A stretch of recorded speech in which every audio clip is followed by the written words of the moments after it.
Good morning, friends. We'll start the session. My name is Varghese.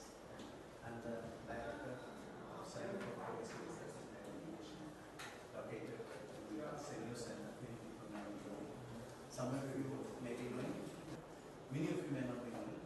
Even some of you who know, they may be confusing the center with the Center for Policy Research. So don't stop there. Center for Policy Research is higher education. That is what our center is. And let me take 1 minute to say something about the center before I come to the thing. This center is a new center. We are only 1 year old. And it's a small center. Small beginning, small institution. So it's very good. What we try to do is that our mandate is that make educational decision making policy in India evidence based. This center is established. As a result of that, our priorities are also centered around that. Many of some of the Jayaram is so one of the things that we try to do is that one of the major priority items is we have identified 7, 8 priority areas, out of which 6 areas are different depending upon the areas. These areas are, one is on diversity and discrimination in higher education institutions. Second one is on financing of higher education. Dr. Jinusha is leading that project. And the third one is on governance and management, both at the system level and at the institution level. Fourth one is on teaching and learning in higher education. This is a less research area in higher education, although this is a very well researched area in the school education. Mostly, we talk about primary education, which is the right and which is a higher system. And if you talk about the university departments of education, you find that they are focusing more on school education. But even between higher education is left in terms of research. And one of the reasons also is one of the reasons why higher education is a discipline that has not emerged in India, unlike in many other countries. And the fifth area is employment and employability. Employment and employability. Higher education values, not employment and employability higher education values. And the topic which is centered around for today's discussion is on quality of higher education. The project which is you have now. So the project that is led by Anupam and one thing that I want to emphasize is that the center does not have small scale projects. All our projects are large scale projects. It is running now in 22 states. So we want to generate evidences, empirical evidences from varying contexts, so that we will be in a position to talk a little more reliably about, not to generalize, not to theorize about India, it is very difficult, but to have a little more comparative picture where we can place ourselves in a more reliable fashion on the evidence that we can. The second dimension that the center is trying to do is organizing policy consultation process based on the research that we have. The third dimension is that research publications. We have just started one called CESI research paper series. The second paper is in the way. The third one is also on the pipeline. By next February, we like to cover at least 2-3 papers. So this will be a regular feature based on our research and invited papers from others. Then we also have something called India Higher Education Report. This is a new venture that we started. India Higher Education Report is, in a sense, what we try to provide us over a period of time. It's not like the World Bank report or other UN reports, etc. It's a collection of articles on a particular thing. The first report will be out next week in London and in India by January. This is being published by Outreach, Taylor and Francis Group, and we have an arrangement, working arrangement with them. The second one is Emancipation, and it will be going on for the next 3-4 years. After that, we come back again to a publication one. So these are the activities of this center. Since it's a new center, I thought that slightly marketing the center will not be out. Sorry for using that marketing in the market sense here. But today's topic is on quality of higher education. And I think we have very eminent speakers. I will request Anupam to introduce the speakers. She has been coordinating this effort, and you can stand there. Good morning. In this panel, we have 4 speakers and 1 discussant. Professor Varghese is chairing the session, and he has already introduced himself as the director for the Center for Policy Research in Higher Education. So I won't go into much detail. So the first speaker is Professor Jayaram, and he's currently at the National Law School of India, University, Bengaluru. And he has been the head of the Center for Research Methodology and professor at the Tata Institute of Social Sciences. He'll be speaking on the quality of teaching learning in higher education. The second speaker is Professor Abid Haleem. He's a professor of mechanical engineering. Oh, okay. He's a professor of mechanical engineering at Jamia Millia Islamia University, and he comes here with an experience of being an assessor with the NAC, the National Accreditation Assessment Council, and also the Internal Quality Assurance Self-Called Director at Jamia Millia Islamia University. The next speaker is Dr. Jagannath Patil. He's an advisor at NAC, and so we'll have the voice of NAC on quality in this session. Then the last speaker in this panel. Okay, I'm the last speaker in this panel, and I'm a faculty at the Center for Policy Research in Higher Education, and at the moment I'm leading, as Professor Varghese has already mentioned, a project on quality in higher education in India, which is looking at the external quality assurance structures, mechanisms, processes, and especially in the context of NAC, and how they interact with the internal quality assurance mechanisms, structures, and processes, which are the internal quality assurance cells at the institutional level. So we have a team of 15 people, 3 faculty members from 5 universities. So each university has a team of 3 people with at the most 1 professor and at least 1 assistant professor. These universities are all, what is unique is that these have been through at least 2 NAC accreditation cycles. So these are A-rated universities going for the 3rd or subsequent NAC accreditation cycle. And we have also selected 1 affiliated college with each of these universities. So 10 institutions. In this, I'll give much more introduction about this project. And then we have as discussant Professor Tierney, which brings the international perspective to this panel. Professor Tierney is the co-director of the Fuller Center for Higher Education and the university professor, and Wilbur Kiefer, Professor of Higher Education at the Roger School of Education from the University of South California. Professor Tierney is a visiting fellow at the Center for Policy Research in Higher Education, UFA, and will be the discussant for the session. So now, shall we open the... Yeah. Thank you. So friends, what we'll try to do is that we give 10 minutes to each of the speakers for their initial interventions. And after that, we'll have comments by Professor Tierney, and then we'll have some discussions, and that will be the way that we'll be trying to see that. I don't want to make a long introduction or prefatory comments. I would like to make 2 comments essentially. That India has a peculiar situation when it talks about quality. We were all scared of quantity being adversely affecting quality.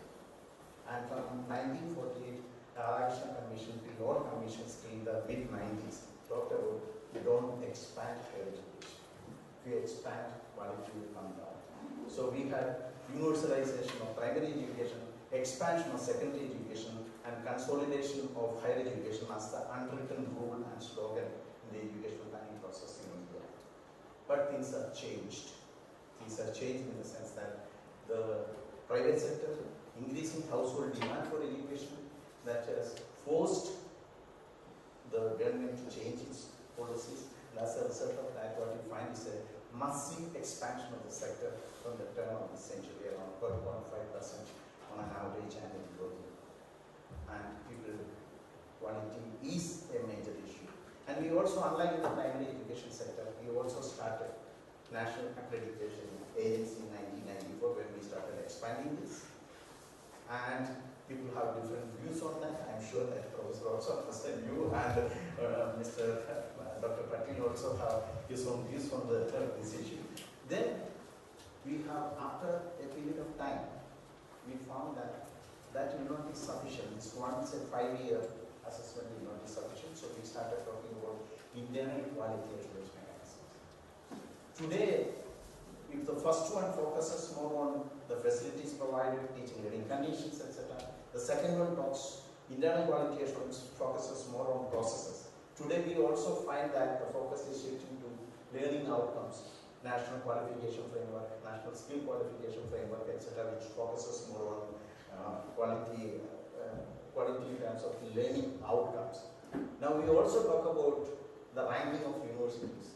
That is also taking place. So there are 3-4 elements of development that is taking place, which is very important from the point of view of the quality of higher education. Our discussions today will be focusing on the first 2 dimensions, not getting into the national qualification framework or the university rankings. What we plan to do is that we'll start with Professor Jayaram, giving a broader framework and focusing on the role of teaching learning processes. Then I will request Dr. Patil. He will give a macro view of what NAC is doing.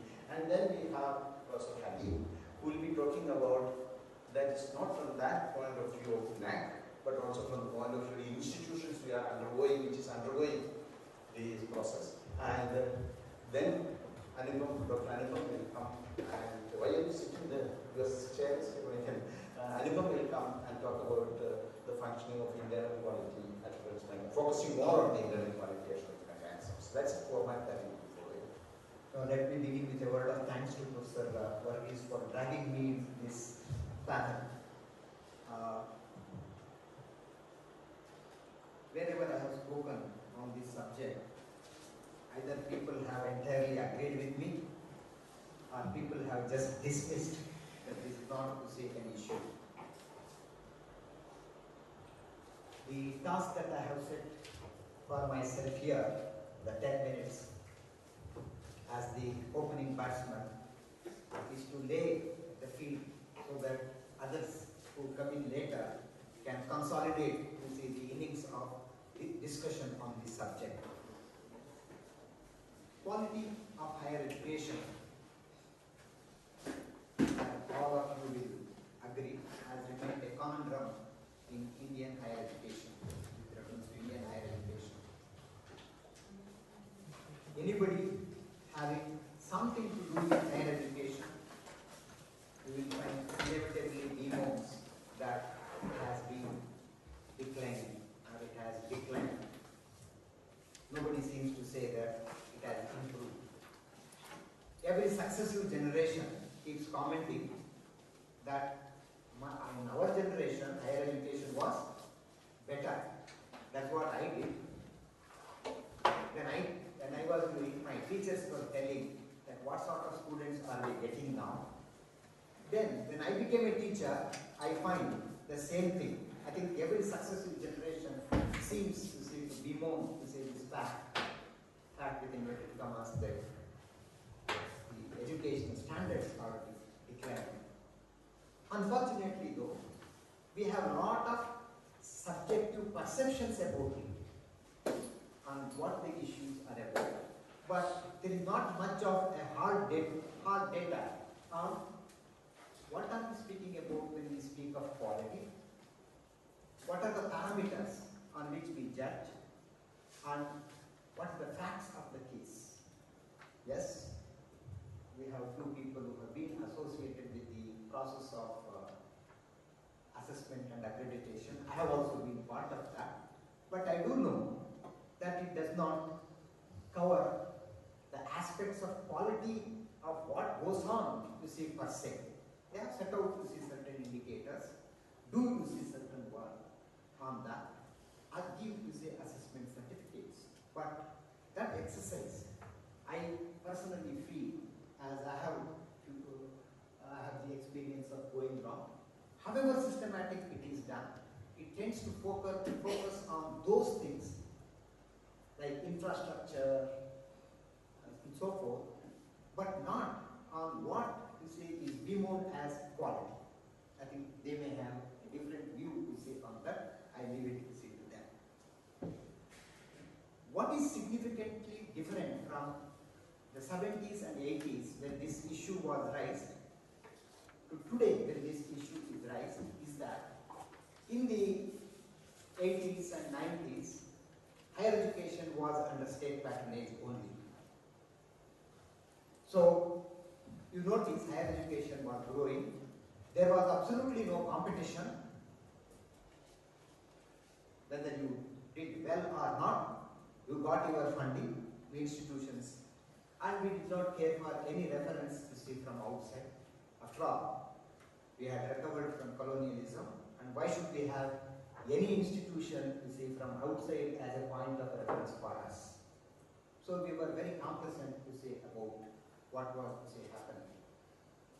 Suddenly, you find with the country taking up the program of liberalization and private sector entering into higher education, though we still do not have a very well set laws governing this, and in fact, the absence of laws governing it has been made use of by entrepreneurs in higher education to establish private universities and colleges. So today when we speak of quality, say, of higher education, we are not speaking only of the public funded institutions, we are also speaking of these private. We express greater concern, to say, with the private parties coming into the scene. Can we categorically say, can we arrive at categorical generalization about institutions and what goes on in these institutions in the name of higher education? I think if anybody were to pass a judgment at the national level about all the institutions, I think that will definitely be an overgeneralization, and such it is not at all to see ever. You do recognize that there is possibly a range of institutions which one end you say you have very few institutions which you can say the best among the lot, which offer education. The quality is perhaps perceived as comparable to what we have elsewhere. And the other extreme are institutions which are no more than teaching shops. I have come across the expression to describe such institutions as academic slums. If there are academic slums, at the other extreme, I have an expression, we have gated communities. The institutions resemble gated communities in the city here, where entry into the institution is very guarded. The facilities are very good, very well maintained. They get priority, they manage to get priority in several aspects, etc. So between these two extremes, there are different institutions. So we cannot be passing generalization encompassing all the institutions. What are the dimensions that we talk of when we now discuss the issue of quality in higher education? Obviously, there are several issues one can think of. Professor Varghese has asked me to focus on spelling out this as regards teaching and learning, the essence of what goes on and what should be going on in the name of education. Considering teaching, I would say there are 4 issues which one could discuss under the quality. The first one, who is teaching? The second one, what is taught? That is curriculum. Third one, how is it taught? The pedagogy. And the last one, how is the learning outcome evaluated? The evaluation. So, teacher, curriculum, pedagogy, and evaluation. Not that these are separate. For analytical purpose, we can distinguish these four. Similarly, with regard to students, we can distinguish four aspects of this quality issue. One, who are, you see, the learners? Who are the learners? Students. It's not a homogeneous category. Therefore, an important issue, who are the learners? Two, what is that they are learning? Three, how is their learning process taking place? What is it geared to? And finally, the expectation of evaluation. What is that they are looking at when they look at the evaluation aspect? Let me briefly spell this out so that this can form the basis of our discussion. Coming to the question, who are the teachers? Who is teaching? That is the aspect of teacher. The important question is the distinction that is made between vocation and job. Teaching is something which is more than, say, a job. If one looks at this as a job in a factory, or a job in a bank, it is very, very unfortunate. It is in this sphere that you find that a teacher engages with the youth of the country, those who come there, whose minds are plastic, who, you see, require the type of input, and that is something that may not, you see, happen if a teacher looks at this not as a vocation, but as a job. What is the problem you see there? Notice, teaching in higher education is the only job, perhaps, for which no formal training is required. After your MA, you can straight away get into a teaching job.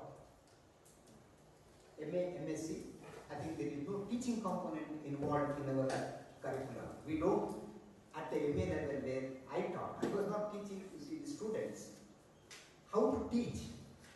The expectation was they looked at their own teachers and they picked up, you see, their skill. Notice this is not the case with lower level of education. In school education, we still expect the teacher, somebody who wants to become a teacher, to undergo teacher's training. Whether it is done well or not is a different question. But here, that is completely, you see, lacking. One input, you see, that was introduced by UGC is what is called as the NET. The massive, you see, exercise. At some stage, the states were allowed to have their own state level eligibility, you see, test, and we do know what happened. In one or two states, the UGC had to step in and tell them that you shall not, you see, do this. You shall not, you see, do this. So, NET is not a sufficient filter to find out whether somebody is capable of teaching or not. The second thing is, there are orientation courses. Again, 15 days or 20 days orientation would not be, say, adequate. Turning to curriculum, I will take 1 minute extra than what he has given me. Coming to curriculum, there have not been significant changes from the time I studied, say, history, economics, and sociology. If I look at, say, the curriculum of the past, see, with the present, there is absolutely, some institutions, they do have tried, as I told you, no generalization possible, but by and large, this is, see, the case. Pedagogy is by and large a monologue, an effort to cover syllabus, to prepare the students for the examination. So the instrument through which it takes place is what is called as the notes. A substitute for that in the north it is called punji, or here it is all guide books which are available. How is it evaluated? Most of the evaluation focuses on memory rather than on reasoning, the emphasis being on passing. Therefore, examination becomes one of the arenas of higher education wherein what one could say criminalization of higher education has taken place the most. Turning to the students. If they are first generation students, they come with very little social capital that is required to benefit from the system of higher education. Therefore, if you make a distinction between those who come from background in which there are educated people and those who are coming into the educational system first, I think we need to appreciate there is differential inputs that would be required to go into that. If we do not take into account, if we think that they are homogeneous, then the end product will not be the same. What is learned? What is learned is basically geared to what is going to be examined at the end. So the theory of curriculum preparation, whatever anybody says, is finally determined by how it is going to be examined. After 2 years of examination of a new syllabus, the question papers determine what goes on in the name of teaching. As a consequence, many people start asking the question, are these graduates who have spent 3 years in higher education institutions, or postgraduate taking it 5, are they employable? It is not a question of employment that people speak of, it is a question of employability. So that is another issue with reference to what is done. How is it done? It is examination oriented basically, and rote learning is what is the basis. And finally, the expectation of evaluation. Passing was once considered as a marker, but in most regional universities, it is when there is a demand for liberal marking, including in universities in state capitals, you should find this as an important criterion for protest. So you may have a 40% as majority in the class at the beginning level, 40-50%, but you find by the time they complete their masters, everybody is in first class. What transformation took place is something that we need to think about. The last point is, I think over a period, we have been more and more concerned with the issue of structure and form rather than on process. I think when we think of this research in policy with reference to higher education, I think we need to give greater attention to the process, because it is here that we have keys to understanding the issue of quality. And obviously, there is a need for a comprehensive study of this. Thank you very much. Thank you, Professor Varghese and Center for Policy Research, NUPA, for inviting NAC and particularly me for this session to present a viewpoint. Basically, most of the slides are the NAC presentation. So I am here to represent what NAC is meaning to say. The last slide is what I wanted to say of my personal views as academician or quality assurance professional. So I'll just briefly go through this presentation. I am not sure many of you are aware about our process. That's why I have put some of the basic slides also that gives information about NAC.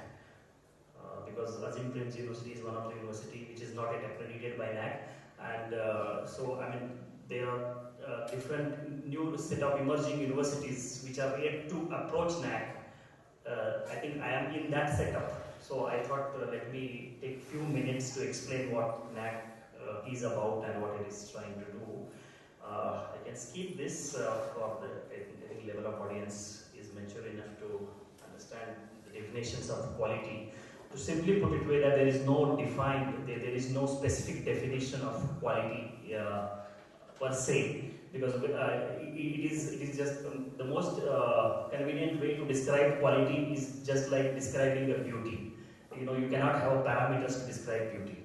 So, and we try to say, when we call quality, we also say it is a good quality and good bad quality. So it is really difficult to define the quality, but these are some of the definitions given by experts in quality. So what NAC, I would believe that NAC, when it tries to define and assess the quality in higher education, we are trying to look at the quality as a fitness for purpose, whether the institutions are fit for the purpose that they are made. So that is the one basic thing I would like to underline and move ahead. As many of you are aware, that National Assessment and Accreditation Council is an outcome of the National Education Policy of 1986 and Plan of Action. So we came into existence in 1994. We are still part, even though autonomous, but we are still part of the University Grants Commission. And we have an autonomous governing structure, and but to ensure that we are an autonomous body, we are registered as an independent society within the Karnataka Societies Registration Act. And we have a core academic staff, say 10 plus, something like that. Very minimally, you can understand that a country which has about 40,000 higher education institutions and about 800 universities, a 10 staff National Accreditation Council is really ironic. So I wanted to tell you, when there is sometimes criticism on NAC, what NAC has been able to do or not has been able to do, we try to give this figure. You have 10 staff to deal with 40,000 institutions. So I think when we expect something, then we need to rationalize that. But we largely depend on the pool of assessors. What NAC does, as it is internationally accepted practice of quality assurance in higher education, is self-study coupled with peer review. So it is basically peer review. It is not the staff of the NAC or officials of NAC that they go and review the institutions for quality assurance and they do that. It is the peers. It is the university professors, vice chancellors, college principals, teachers. They are the assessors. NAC only take responsibility to make them aware about the processes, criteria, orient them about how to go about the process, and it is the peers who do the evaluation. So we depend a lot on the assessors for this. We have set for ourselves a vision to make quality the defining element of higher education in India, and I'm being part of NAC since 12 years. I am aware that we are miles away from this vision yet, but I think we have set this vision because that should be the vision for a country like us. And this is what we do. We arrange periodic assessment and accreditation. We try to stimulate the academic environment for promotion of quality teaching learning by way of what we do. And we encourage self-evaluation, accountability, autonomy and innovations. And we also encourage to undertake, and we also undertake quality literacy studies, consultancy and training programs, and we collaborate with all of the stakeholders nationally and internationally to see to it that the newest trends in terms of quality, in terms of higher education, are promoted within the higher education system. This is what is value framework that we try to promote as we expect from the higher education institutions that that they are promoting the following core values: contributing to the national development, fostering global competencies among students, inculcating a value system, promoting use of technology, and finally the quest for excellence. In every country, I think the definition of accreditation differs to some extent, and that's why what is NAC's definition of assessment and accreditation, I'm trying to give you. Assessment in our terms is the performance evaluation of the institution or its unit.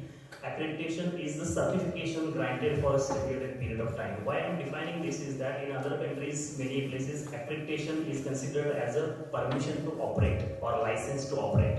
In India, it is not so. Accreditation is not a license to operate. Accreditation, over the last 18 years, accreditation has been a voluntary process.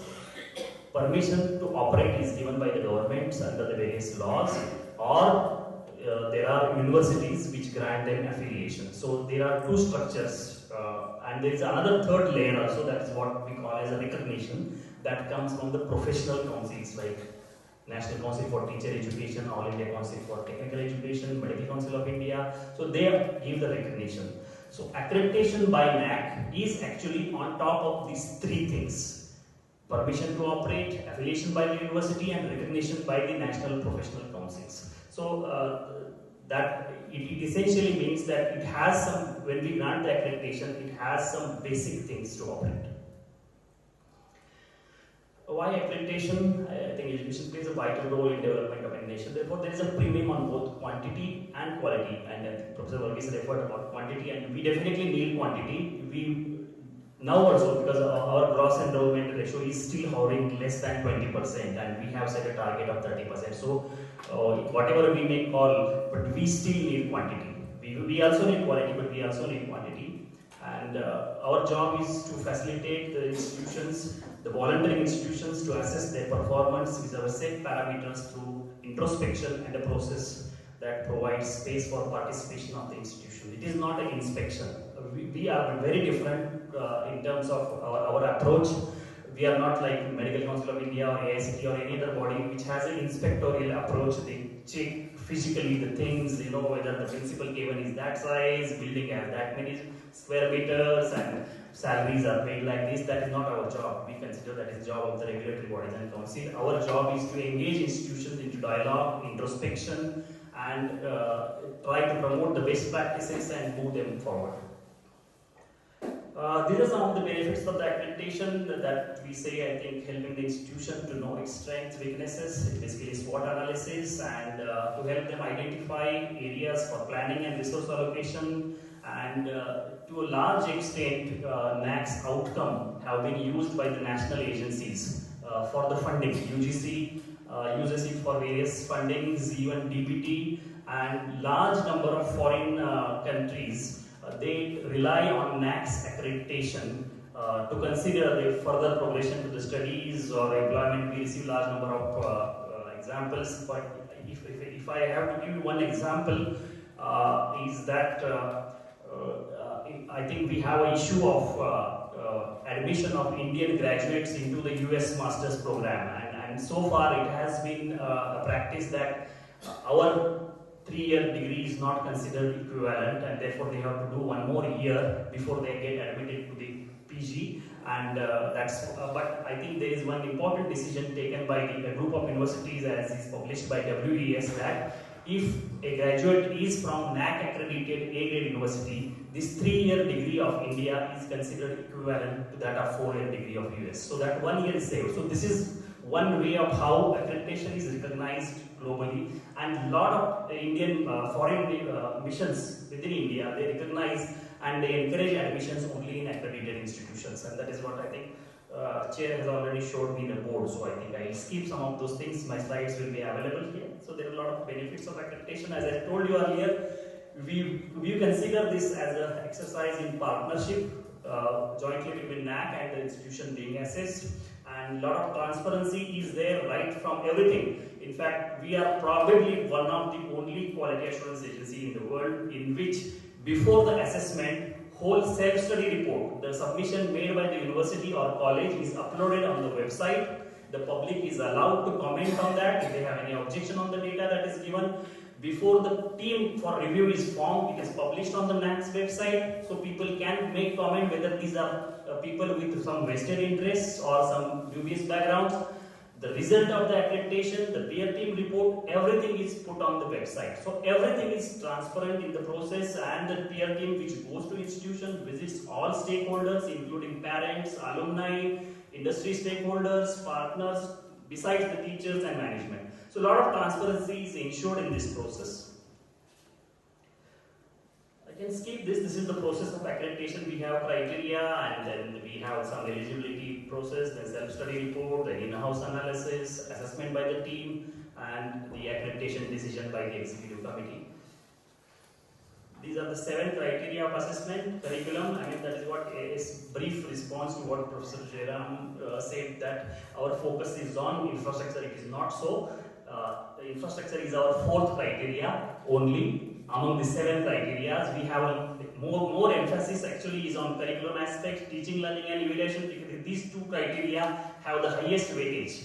And in terms of university, research consultancy is having highest weightage. So there are other criteria like infrastructure, student support, governance, leadership and management, and innovation and best practices.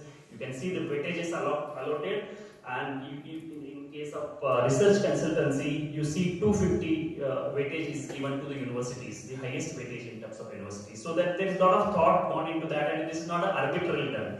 This process, this criteria, these weightages are evolved over the years. We take at least 2 to 3 years of a consultation process with the universities, colleges, stakeholders, assessors, and then these are evolved. This current structure is evolved in 2012, and it is now due for revision in 2017. But we have already initiated process, and we are getting feedback. So this is the grading pattern that we currently have. I am not a great fan of this grading pattern. I will come to it at the end. Within that, I am the most vociferous critic of this grading. I am arguing all along that disband this grading. It does no good to the institution. It does no good to the Indian higher education system, because we have a large number of A-grade institutions within our country, and we have a few which can be counted on hand, which appear in so-called global rankings. So, but it is accepted by the stakeholders, so we continue with that. This is the figure. We have accredited about 250 universities so far. 243 is the figure, and about 6,000 colleges. And since 2013, we have entered into mandatory accreditation phase, causing a lot of chaos in the system. And if I get the time, I will let you know what this chaos is. I have written a paper on that. And government has put cart before the horse. We have only one quality assurance agency, and there are 1 or 2 more in specialized, which has a capacity of handling say maximum 1,000 institutions per year. And one fine morning, government has issued a circular that everybody must get accreditation. How they are going to get, who is going to do that government is not clear. We are not clear. So that is one situation we have currently. This is the impact of NAC. I think probably I'll leave it to you, but I think what we claim and what the field accepts is that we have triggered a lot of quality initiatives. The very concept of the self-evaluation and the external evaluation, peer review, has been introduced in this higher education system. Now more than 4,000 institutions in country have internal quality assurance cell. I think Professor Haleem and Professor Pachauri is going to speak more about internal quality assurance. But that is one of the single most contribution of NAC, that we have been able to generate this more than 4,000 internal quality assurance cell, which are supposed to be the think tanks within the institutions. So there are a lot of other things that I will skip, but you can go through that. And these are the last slide I wanted to say. Some of the challenges I spoke to you, the problem of issuing the mandatory notification, that we have a lot of rush now, and the institutions are rushing and they are not prepared for accreditation. There are even the basic things are not there, but they are asked to undergo the accreditation. So we have this issue, and therefore what we have proposed is that let there be multiple quality assurance agencies, let every state come up with the quality assurance agency, let private players come. We have good models. We have a model in US, we have a model in Germany, we have a model in Europe where there is a EQAR, European Quality Assurance Register. So on the register there are quality assurance agencies, and universities can actually choose which quality assurance agency they want to go for. So these various models are available, but somehow government seems to be in love with NAC, and they say that only NAC can do this, and that love has created a problem for us. So I think that is one issue. Managing the numbers. Grading, I told you that grading has been a controversy, and I personally dislike the grading. I would rather suggest disband the grading and come for accreditation in rigorous quality assurance processes as they are done in various other countries. A very thorough review, a kind of academic and administrative audits that are being done, that should be done. That is one of the alternatives that we have. And there are issues about peer team variance, because the way we consider our tool as a diagnostic tool. The way one doctor and another doctor can differ with the diagnosis of the patient, peer teams also can be different in their view of assessing the universities. So how to deal with that, that is the issue. Another issue is program accreditation. I refer to Professor Jayaram, who says that we have not been able to make dent on this because we are doing institutional accreditation. We are not entering into quality of the curriculum, and that can be done by the program reviews. And we simply do not have the infrastructure, manpower to get into the program accreditation. Currently, only National Board of Accreditation for Engineering and Management program they are doing. If that happens in all program areas, again it would need at least 100 more quality assurance agencies. Then probably we will be able to make some impact on that. And I will skip the challenges of ranking and the issue of international accreditation. Maybe when some questions come, we will do. Just to appreciate the comment of Professor Jayaram about academic slums, I will say that slums is the reality of India. We can't do away with that. If actual slums are reality, academic slums are also reality. At NAC, what we are trying to do is that to ensure that those people who are living in the slums have basic amenities, basic hygienic things. We are not, our target group is not IIM, IITs or universities like Azim, Premji. Our target group is a small government college in Chikballapur or Dodballapur, which has to be encouraged to adopt some basic ways of improving quality. And we believe at NAC we have been successful in doing that. Thank you. Good morning. Today I am going to present my views on the assessment of the HEIs, higher education institutions, and also the role of the assessors, how the peer team functions. So very briefly, I will just go through our this presentation consists of 6 parts, and this introduction. The NAC has become mandatory. 800 universities, they have not been able to do only 25%. Very few people are there. And through this presentation, I will have to share my experiences of being an assessor and an assessee. And may I try to provide some recommendations which may improve the process. See, the NAC has done a commendable job. And they have been doing it. And there is always a point, something they can improve upon. So I will be happy if some improvements are made.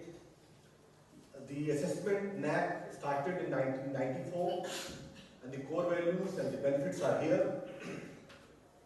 The process has been told by our Patil sir, and the documentation, now this part is there. We have to upload the LOI, letter of intent, LOI and this SRA documents are to be uploaded, and this process is online.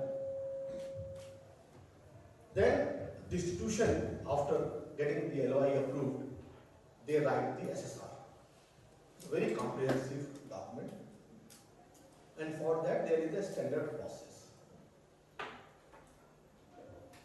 They sometimes starts with hiring a consultant. Thus, we have talked about academic slums. NAC is a reality. They have to go for NAC. They have to compete. The market is expanding. And education is one of the best business. One of the best business. I may not be in academician, but I understand people are there to make business. I don't want to comment, but even those universities which are doing CSR, they don't have proper AICT approved faculty. Shivnadar University talking about poor people, asked for a caution money of 1 lakh rupees. OP Jindal 20 lakh rupees. A poor person cannot go. The teachers that they are having, they say they are AICT approved. The teacher they are having not having proper qualification. Some very senior person from outside has been hired. After after retirement is there, rest all bogus. See, this is what is the reality. Before criticizing that, we should also be critical about ourselves, what the people are doing in the name of education. We as a parent have deep pockets for our children. We are very much worried. We spend a lot of money on the study of it. And no one questions these universities that what is your accounts, from where you are making money. There is no audit of those accounts. So SSR is something they write, and in this process they have as duty summary,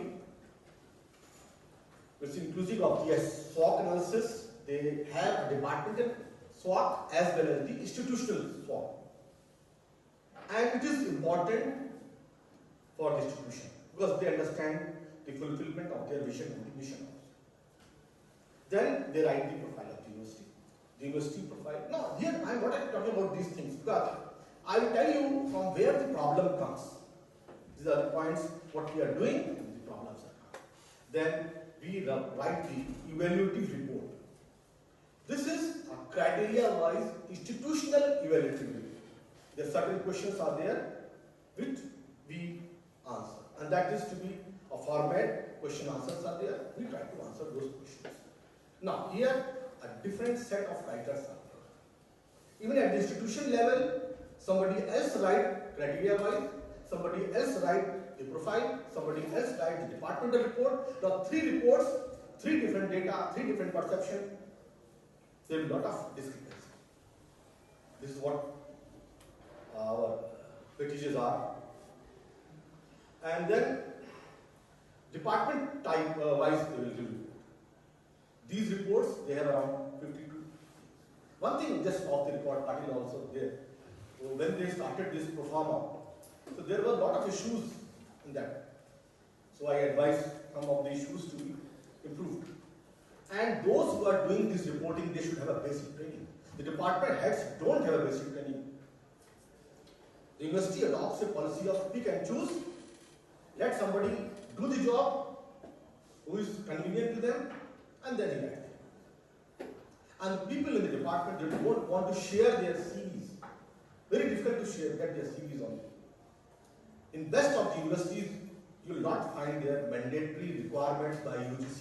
UGC has done some mandatory requirements. In those universities, you will not find. Even maybe go to Shivnagar or you can go to OP Jindal or go to big universities. All big names are because those universities are CSR. They used to be a CSR university. They should be free for poor people. And there are indicators. See, after you give your report, you have to give up indicators. These indicators are institutional indicators. And they have a denominator. The denominator is profile. The profile changes because it takes around 6 months for the LOI and 6 months for the SSR. Ultimately, around 6 months to 1 year is there for the report and the visit. You apply for a NAC and you get a visit is around 6 to 1 year. And then what happens is your denominator is changing during that year because the college realizes, even the I think best government universities and one university, they realize that they don't have teachers. So in this 4 or 5 months, they appointed 300 permanent teachers. In many government big universities, not 300, it was around 25% of their strength. And that university did not have any selection committee for 10 years in some department. I'm not talking about AMU, 14 years in some departments, no selection committee. It is because it becomes more of a real essential of a vice chancellor. I don't know about higher education, the things are so difficult to tell. And then some evidences and documentation during NAC visits. Now we'll come to the report. The report has 2 parts, the peer team report, and on the basis of the report, you have an institutional CGP, which is given. And this is, now, these are some of my major recommendations. When the team comes, as a habit, what we try to see, discrepancy, fault factor, inconsistency. what is given on the website, what is given in the SSR, what is given in the profile, what is given in the your indicators, they have some level of discrepancy because they were at different time, they were done by different people with different perception. Second, NAC team verifies the profile through different offices. NAC team comes. Most institutions I try to find out what is the teacher strength. You go to registrar office, different strength. Finance office, different strength. Department, different strength. And people know that when the best of the institutions up to last day, they were not clear about their strength. Best of the grades. It was the large heart of the team chairman that he signed that profile and it was closed. Whatever the institution says, we say okay. No doubt, I am not telling what we are not there for evidence, but for some basic issues we have to see. Then, why can't we update this practice? Why can't we have an online system, a software-based system where the institution himself put the values?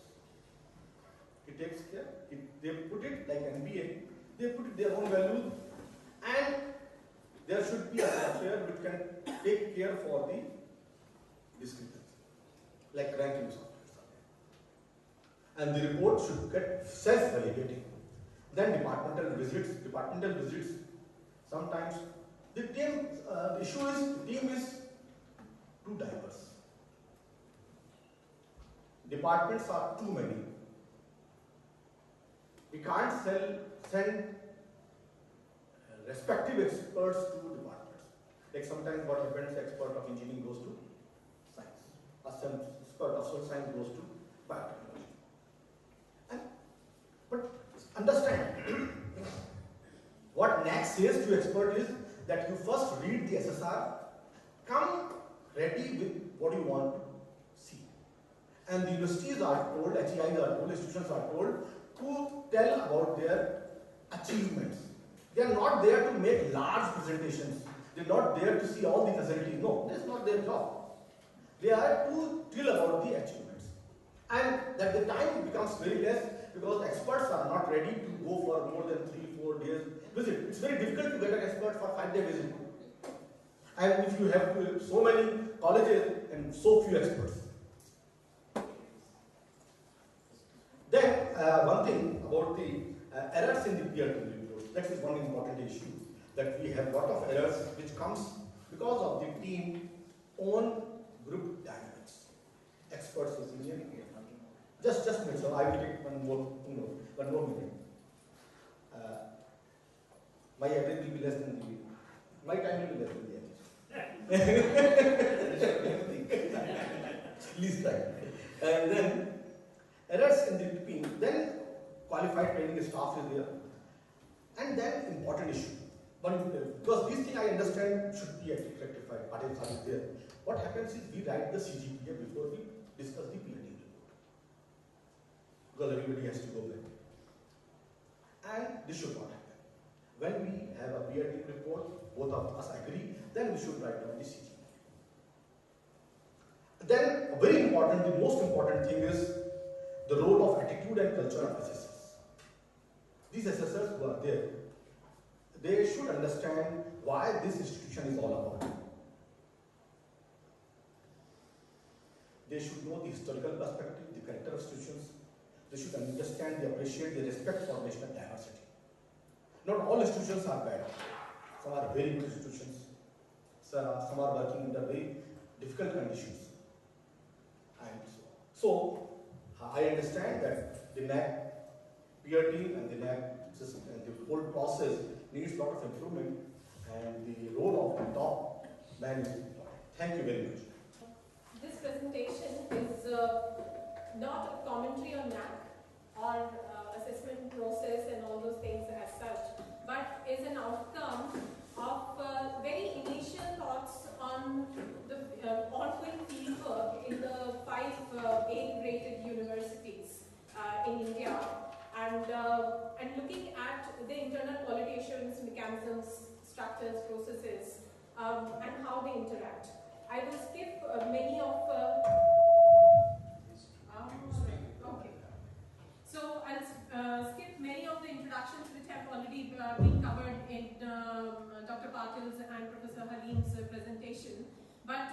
comment on the accreditation and assessment process as part, so these are 4 aspects of it. The letter of intent, which is submitted by the institutions to NAC for accreditation, the self-study report developed by the institutions, the peer review team visits, and the internal quality assurance cells at the institutional level. Now, letter of intent. Why are these institutions going for assessment and accreditation? So, through the interview data of the key institutional leaders and the IQAC coordinators at these institutions, it seems that first they are directed by the regulatory authorities. Of course, in the initial stages of NAC, this was a voluntary process. But very recently, after RUSA funding condition being, NAC accreditation being made mandatory for RUSA funding, so these are institutions are going for the promised incentives of funding, special assistance programs under various schemes. Then for many of the private institutions, there are issues of branding and image in the region. The competition with the similar institutions. And for example, in Karnataka, at one point of time, the government had issued a notification that only those institutions which have at least B+ grading will get grant in aid. So therefore, a lot of role of state, government and authorities in manufacturing this intent is there. So it's not voluntary as such. Now, self-study report, which the institutions have to submit to NAC, which focuses on the basis of the various indicators which have already been mentioned here. But the question is, how does the institution address its mission and vision based on the prescribed set of indicators from NAC? And this, I quote here from one of the key institutional leaders from this A-grade, one of the A-grade universities. Our mission is what is there in NAC indicators. So this is how this indicator system of institutional assessment and accreditation is doing to the institutions. That rather than focusing on their own mission and vision, they might say that we have many first-generation higher education learners in this institution. But actually, in practice also, going through this process of accreditation and putting their reports alongside the NAC indicators, this is what is becoming of the reality. What is the scope of reflexivity in developing the self-study reports? When we interviewed the key officials at the institutions, the head of the departments of selected departments from sciences, social sciences, professional courses, it is very clear that they want this element of reflexivity, but because of abiding by the indicators, reporting for the indicators, so much data going for the indicators, this element of reflexivity does not come into the self-study. And after the process of NAC is over, that self-reflexivity, though the need is felt, but is never ever put to practice in terms of what should we do better, what should we not do, or also this dialogue is not there within the institutions, within the various components in the institutions and of the institution with NAC on a regular basis. This is one-time self-study report submitted, and Dr. Patil is here, he might have a different view of this. So there is self. Self here is in two terms. One, self as individual, faculty, student, any institutional member in the institution, but self also as the institution. Self-study report, self-evaluation. How does it happen when you break it down at the level of various components, various departments? Then the status, official status, hierarchy in the institutions of various institutional members. So there is appropriation of this self for the institution. We have found, and it's been reported in the interviews, that many times because of the indicators, some aspects are reported which are really not there. Even faculty members are forced to report, or some publications which actually are not there. Departments are forced to interpret an indicator which in reality, in their own understanding and practice, is very different. Peer review team. And what is the meaning of peer? And who are these assessors. NAC invites call for these assessors to express interest to become an assessor. Then since 2010 they have introduced also simulation exercise for the assessors, which sometimes some of the assessors also felt when we interviewed the NAC assessors that these are also kind of selection process, very informal selection process of the assessors. Alright. NAC also feels that because these assessors are going all over India, so there's also an exposure to the assessors and also to the institutions of a very different peer. But what this peer is really, are they genuinely disinterested assessor?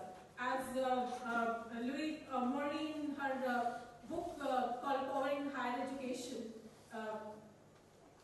talks about that peer review is a political act.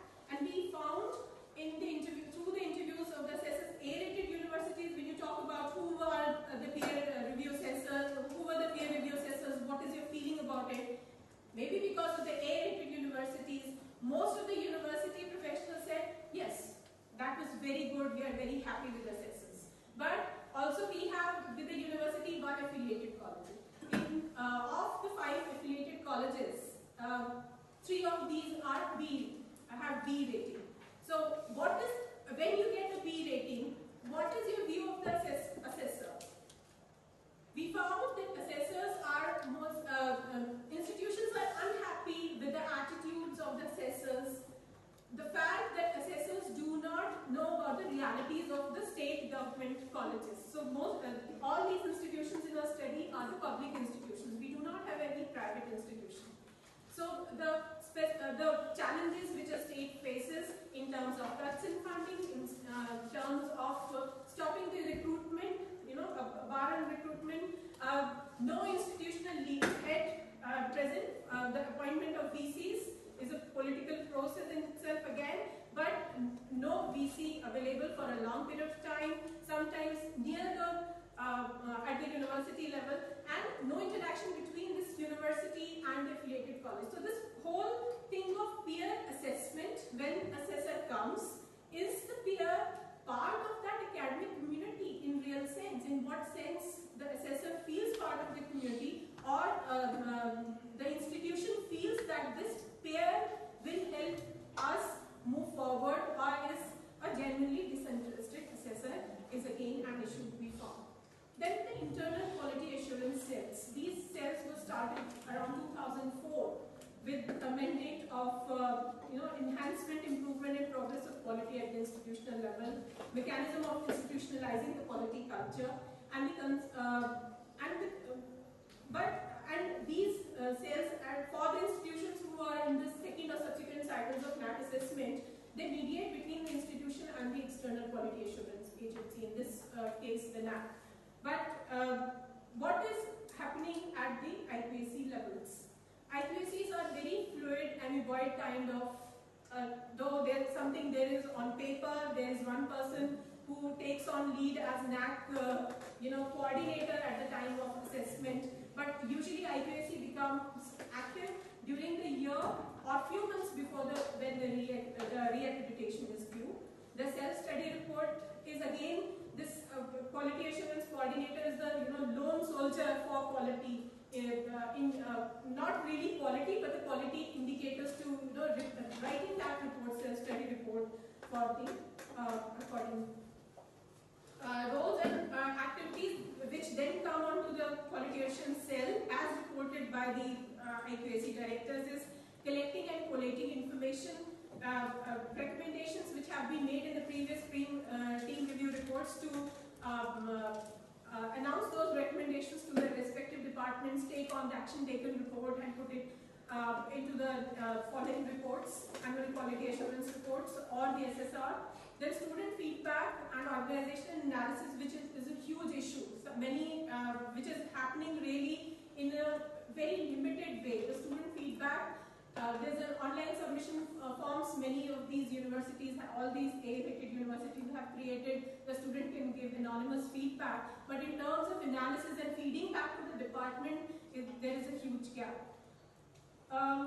Then collection collection of relevant data. Professor Haleem has already said that at the department level, as institutional level, various levels, there are various sets of data, interpretation of the data according to the indicators. Data is complex, layered, varied, and the amount of data is a huge challenge. There is no, in many of these universities, there is no permanent statistician or official associated with the IQAC, or even at the institutional level to look at that institutional data and interpret it for the purpose of the institution.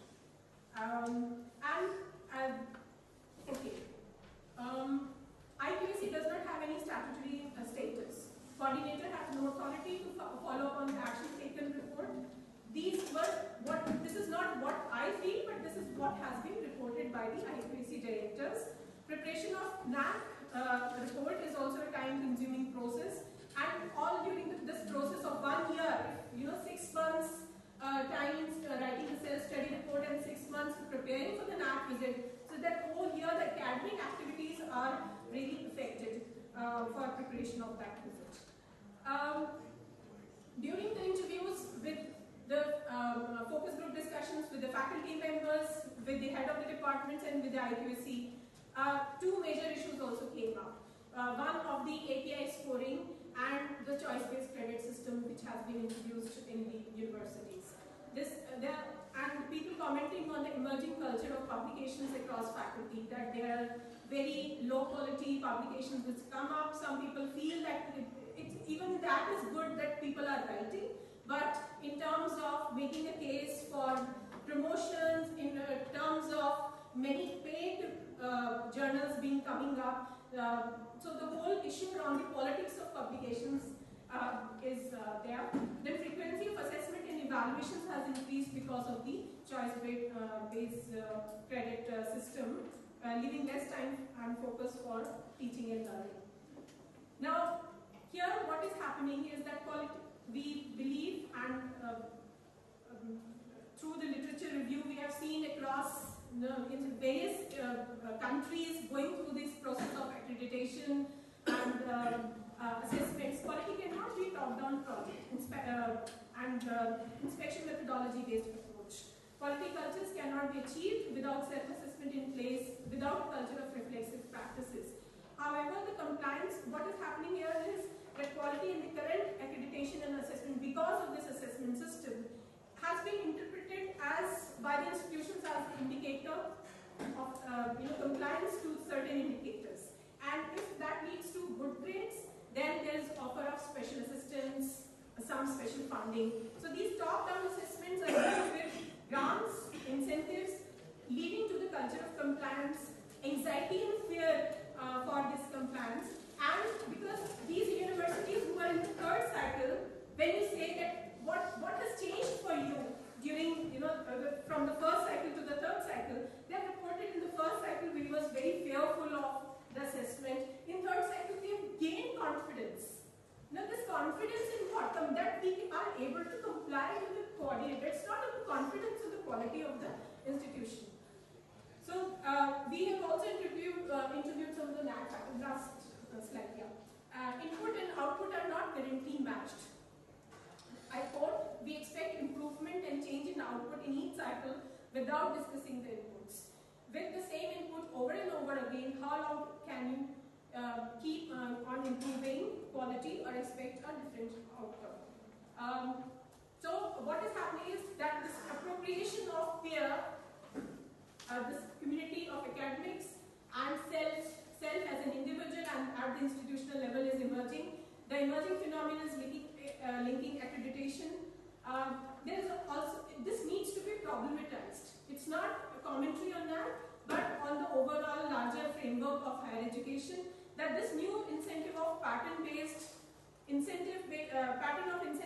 funding at first instance seems to be able to fund identified institutions with capacity to improve and innovate. However, what it's also doing is it's making the funding cuts to the public institutions appear normal and acceptable, and this is what we should be worried about. Thank you. Thank you. Thank you very much.